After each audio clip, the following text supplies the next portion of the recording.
Are you attending a party full of strangers? Then stop talking about boring weather, traffic, or cricket conversations. Here are 3 top conversation starters to help you make new friends at a party. Number 1, paying a genuine compliment. It's a great way to break the ice and become friends with someone at a party. For example, saying, "Oh, I love those shoes," or "I love that stunning bag you're carrying." It can not only get you in the good books of the person you're speaking to, but form an instant connection.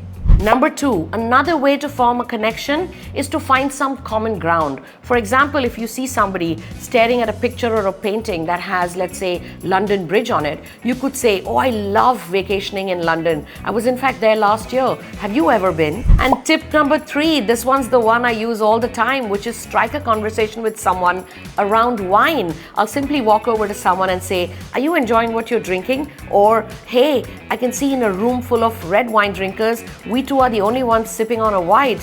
What do you think about that?" The most important pro tip is that no matter how you start a conversation, as long as you have a genuine smile on your face and you're speaking with confidence, you're bound to make new connections and new friends for life. I hope that helps. Cheers.